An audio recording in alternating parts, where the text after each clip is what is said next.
Greetings from Globe, Arizona. On today's episode, we're exploring Beshbagawa. Yes, you heard me right. That's Beshbagawa. It's some very old Native American Indian ruins. In fact, I believe a whole reconstructed village right back there to explore. It looks awesome, and we'd love to have you join us. So let's get this party started. Looks like the first order of business before we can get in there and check this place out is to enter through the museum, where I believe we will pay a fee.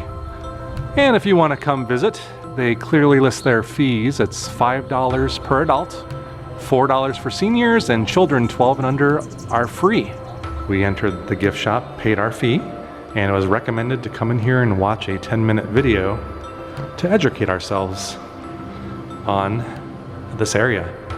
This museum is really nice, actually. We've got a lot of examples of artifacts, pottery, like all over the place. Look at that.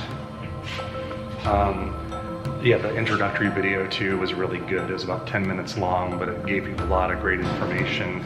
And I would highly recommend absolutely start with that. Don't skip it. It'll make the experience out there make a lot more sense. And you can actually see seashells here, some of these artifacts. And that's because these people traded with distant cultures. So a lot of these things came from the Pacific and Gulf of California, it's believed. This is a little interesting. You've got kind of the current state of what you have today and what it would have looked like when people lived here. They actually had mud over the walls. So what we're gonna see is gonna be more like, you'll see this inner stonework, but not necessarily this. All right, we are ready to explore Beshbagawa. Look at that. Look how extensive that is. It's actually very beautiful too, with all of the native plants interspersed throughout. All right, so the entryway into Beshbagawa, as we learned from the video we watched in there, originally was this long corridor that you see here. It would have been a hallway, so it would have been covered kind of dark, and it goes to a central plaza area that they believed was a cemetery for these people. They were not sure if this was part of a defensive structure because there was a lot of strife in the region due to competition for resources, things like that. So try to use your imagination here as we enter. This would have been like a dimly lit corridor, probably stretching all the way in there. That is neat. Now keep in mind, as we learned in there, this would have looked a little bit different back in the day. Today you see a lot of stones, but all of that was covered in like smooth adobe and mud. So this would have looked a lot different if you could go back several hundred years and see this. What you're seeing are the partially reconstructed remnants of this old village here. And look at that, we found the Mickey Mouse cactus. There's lots of hidden Mickeys here. Actually, I see a really good hidden Mickey at the top. Over there, you see that? So this area right in front of me is called the North Patio, and it was just a day use area, I guess, where they cooked, made tools, made food, and it says they made burials here, which is kind of weird. Doesn't that seem a little odd to you? You're gonna bury people where you cook your food over here. It's kind of creepy. And this would have been a storage room here in front of me. There's a sign there that says that they had a lot of these small windowless rooms where they would have just stored their stuff. You know, it's interesting, the more sites like this I visit, you see a lot of really short portals or doors, and I've been seeing that a lot. So either these people were really short, or they like to crawl through places, I guess. So I'm not gonna give you a complete history lesson here today, but I do wanna give you some basics so you understand what we're looking at. These are the ruins, partially reconstructed ruins of the Salado culture. This site was believed to be occupied between 1250 AD and about 1400 AD. Around 1400 AD, these people just kind of vanished. They migrated out of the area. They believed there was a lot of drought and maybe fierce competition for some of the natural resources in the area that caused people to leave. Nobody really knows for sure why, and the more we come to these locations and explore ruins of this nature, it's something that continues to fascinate me. Now, we also recently visited other Salado ruins from probably around the same time at Tonto National Monument. If you haven't checked out that video, it's actually a really cool place. This is a little bit different than what we saw there. Those ruins were cliff dwellings built way up onto kind of like a mountainside. Really neat to look at. But those were the same people that built this. And a couple other quick facts about this location. So after the Salado people left here around 1400 AD, would have probably been a couple hundred more years or more until other folks started coming into the area. The Apache would have been one, and also as people were pushing west, following all the various gold rushes and coming out to this country where there's lots of mining here, lots of silver, copper, gold. When people arrived in this area here in the 1800s, this place would have been more of a curiosity than anything. The archaeological interest did begin in the late 1800s and into the early 1900s, and a lot was learned throughout that time. But this place was pretty much left to fall to ruin and rubble throughout a lot of the 20th century. And it wasn't until the early 1980s that a renewed interest occurred here, and local universities got involved, and that's when a lot of the reconstruction actually happened. So at some point, I'm gonna guess this would have just been a pile of rubble, and it wouldn't have looked anything like this. So I'm gonna put a link in the description down below to a video about this place. It's the video that you actually see in the visitor center here. We actually saw it on YouTube the other night when we were researching this area, so we watched it again. It's a good, well done video, about 10 minutes long. Tells you about this place. And on the video, they did mention some 2-story structures and even possibly 3-story structures. And you can see some of the reconstructed versions of that back there. It's quite impressive. It always kind of gives me goosebumps in a good way, just to think that there would have been lots of people just doing their daily life activities, just trying to survive. People just like you and me, here. You know, it's kind of interesting too, if you're looking for this place, it's in the middle of a town, basically. There are like people's private homes, even a school, and a baseball diamond right here behind it.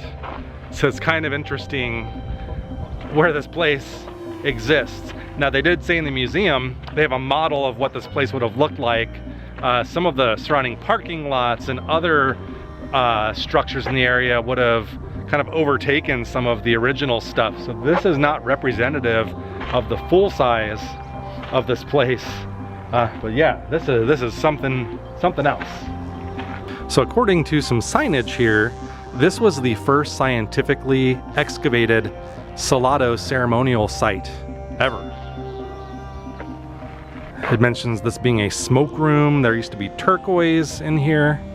Now, I don't know, one thing I haven't seen definitively is how much of this is truly reconstructed. Like that wall back there has mud or whatever, the adobe or whatever that stuff is. I don't know if that's original or recreated, but that probably looks more similar to what the place looked like.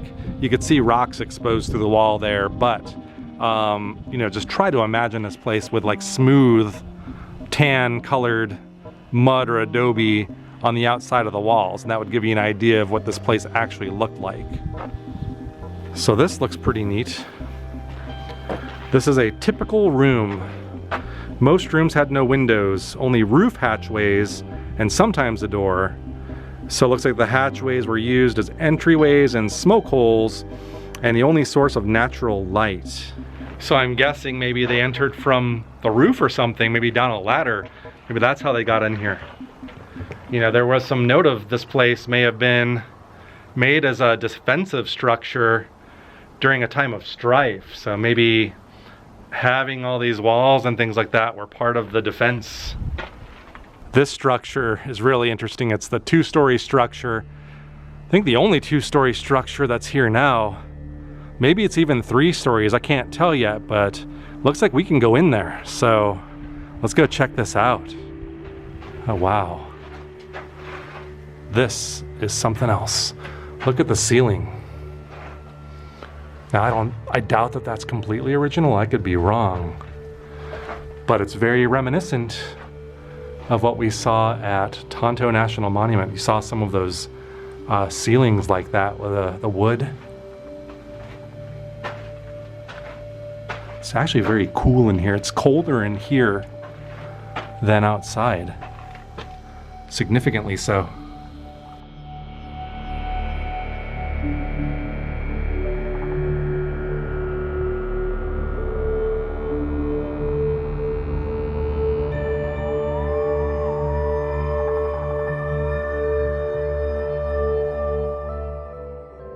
You can get a peek. You have to kind of stick your camera in through the bars here, but you can see like what one of these rooms would have been like. Now, it doesn't look like you can go upstairs at all, but you get a view of it. That is so neat. I wish we could go up there. So there's this lone stump here, right below a portal up here. Can't get up there on the second story, but I'd want to take a peek. So I'm standing on that log down below. Got my camera poked up through here to get a look. This is the upstairs portion of this two-story building. I actually see signage over there, so to me it looks like, wonder if there's a way up here. Or is it all closed off? So it's one of my rare times where Amy has joined me today on this adventure, and we're talking. I wanted her to confirm. I mean, it's like 5 degrees at least cooler in here. Like if you go right out there. So I was just talking about, like, you know, on our adventures, we see a lot of like Victorian era things like Western towns, and those things are always haunted by ghosts. And I was saying, why wouldn't a place like this be haunted? You know? Is it only white Victorian people that can be a ghost? Now, this courtyard had several purposes according to the signage here, including ceremonial activities, food preparation, probably just people hanging out and gathering. But interestingly, it also served as a graveyard. They found about 150 burials here, right below the ground I'm standing in.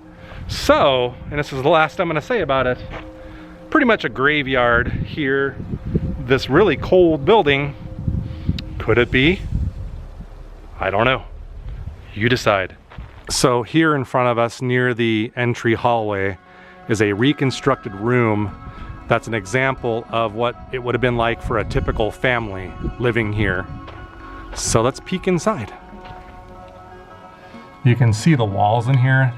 Once again, it says this is a reconstruction, but you could see the smooth mud walls. So that's probably more what the village would have looked like on the outside too, because they were plastered on the inside and outside. Let's go explore a little more. So one of my questions has been answered. There's some signage here that talks about reconstruction techniques of how they went about this. So they try to balance using the archaeological record and techniques probably used by these people and materials to keep it authentic, but the realities that they have to abide by using more modern materials, probably cement, things like that, just to make sure that the preservation lasts. Here's an example before you of an area that's not been excavated, showing you what a lot of this stuff may have looked like. So kind of gives you an idea of what archaeologists would be dealing with.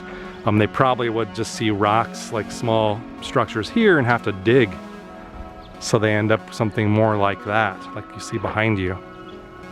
And more of the unexcavated areas back here.